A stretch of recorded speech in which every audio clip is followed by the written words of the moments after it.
我好鍾意同年輕人傾偈，因為佢哋就係我哋嘅未來。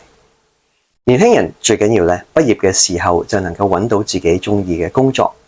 但係過去2年，我已經聽到視光師嘅畢業生咧話揾工有好大嘅挑戰，唔一定揾到工。而根據政府嘅醫療人力推算2023咧，物理治療師去到2029年，同埋職業治療師去到2032年咧，就唔再有人力嘅缺口。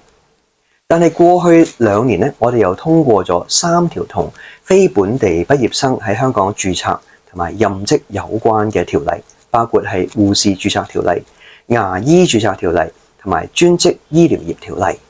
條例已經通過咗，係容許一啲指定嘅機構，包括醫管局啊、衛生署等等咧，係可以向非本地畢業嘅人士咧係招手聘任佢哋咧喺香港免試係工作。咁呢啲工作會唔會影響到我哋自己畢業生呢？